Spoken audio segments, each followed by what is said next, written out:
Yo, it's good, your boy Chris about that video. Woo! Hey, y'all feel me? Today, we got a suspicious death of little baby business partner. Woo! Y'all feel me?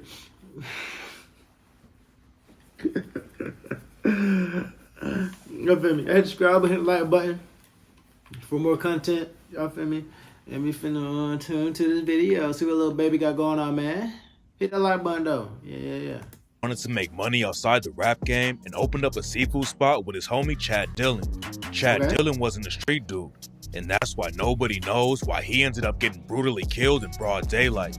It's a crazy story from the jump, and today we're breaking the whole thing down. On July 23rd, the police responded to a report of shots fired around the intersection of John Wesley Dubs Avenue and Boulevard in the Old Fourth Ward neighborhood of Atlanta.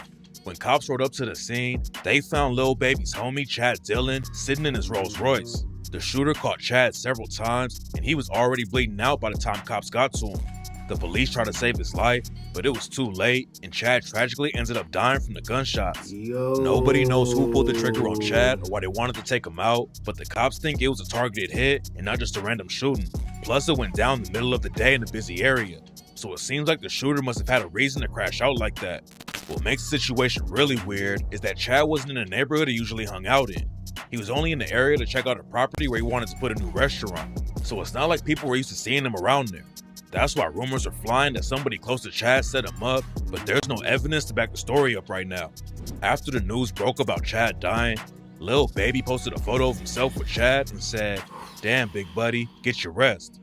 Back in 2023, Lil Baby and Chad linked up and started a restaurant together called the Seafood Menu. Chad already had one of the hottest seafood restaurants in Atlanta called the Crab Boiler, so Lil Baby started talking to him about opening up a new spot. Lil Baby had the idea for a restaurant called The Menu. He wanted to open it up in his old neighborhood and give back to the community and let locals work there too. Back then, Chad realized that the neighborhood only had places that sold chicken, so he convinced Lil Baby to open a seafood spot and call it the Seafood Menu instead. Chad's other seafood spot was more expensive, but Lil Baby and Chad wanted to open a place where anybody could eat. So instead of charging $35 for a crab plate, they knocked the price down to $12 so locals could eat there too. The Seafood Menu had a massive grand opening in 2023, and at first it looked like Lil Baby was going to take over the restaurant game too. Rumors are going around that Lil Baby and Chad were going to turn it into a franchise and have restaurants all over America, but it didn't take long for the whole thing to fall apart. Right after they opened the restaurant, Lil Baby and Chad went viral in the worst way possible. A woman ordered some takeout from the Seafood Menu and trashed it like crazy on social media. The Seafood Menu ended up shutting down a few months later. The website is still up, but if you try to book a table, it says that the place is permanently closed. It's not clear how it went wrong so fast, but some people think Chad's business relationship with Lil Baby is what got him killed. Chad grew up in Brooklyn and went to Howard University for a degree in business marketing. But before he even got the degree, Chad already knew how to hustle and make money. Back in the day, he was selling lemonade and candy to put some money in his pocket, and by the time he got to college, he was making bigger plans. During his second year at Howard, Chad bought an exotic car and started renting it out for video shoots. The business started after Chad knew someone who wanted to get rid of their Bentley. He offered to lease it from them and got a really good deal. The car got so much attention that people were offering to rent it from Chad at a higher price. So within 6 months, the Bentley was already paying for itself. He was already making money off that, so he made the business even bigger and ended up owning 7 cars that he rented out. But Chad realized that he could only take the business so far in NYC because not that many people own a car. So he made a plan to expand to Atlanta instead. After he graduated, Chad moved down to Atlanta and wanted to get into the restaurant game too. There was a seafood chain called Juicy Crab that he wanted to get involved with, but the owners wouldn't let him get a license to open up because he didn't have any experience with restaurants.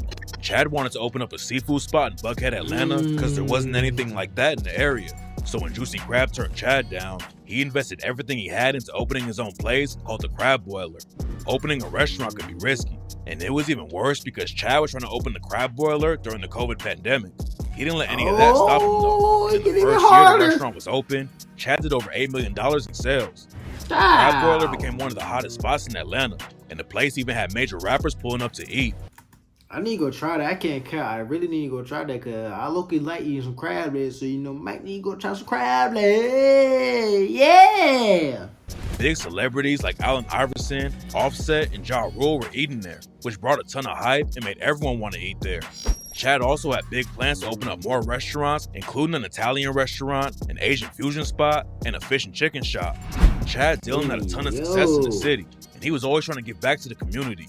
He started working with convicted felons who were about to be released from prison and taught them business skills to help them out when they came home.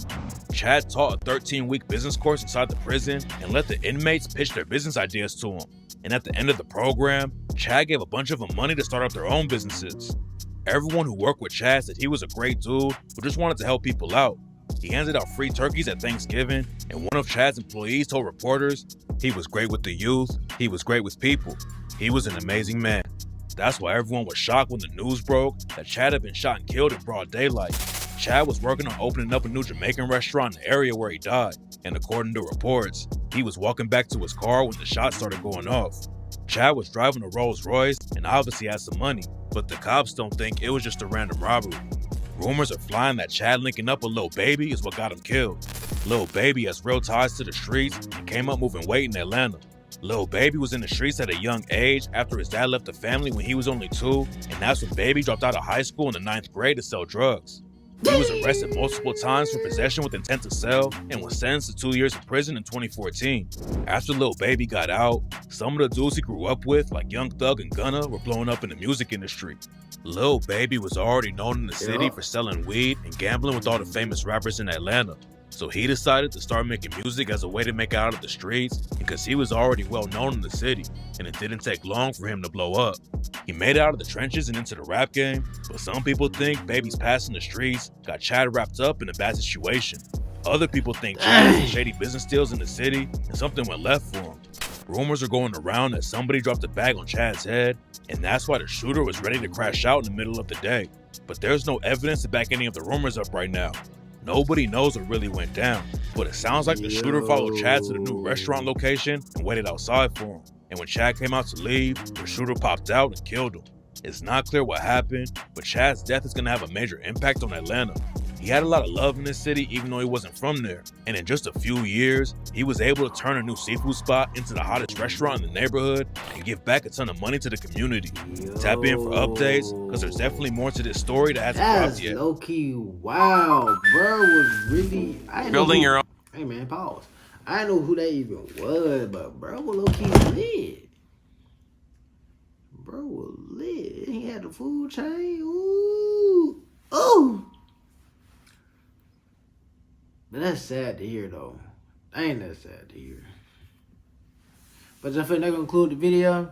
I appreciate y'all for watching, man. Y'all follow me at Princeton on Instagram. Y'all follow my TikTok, Cristo Clips.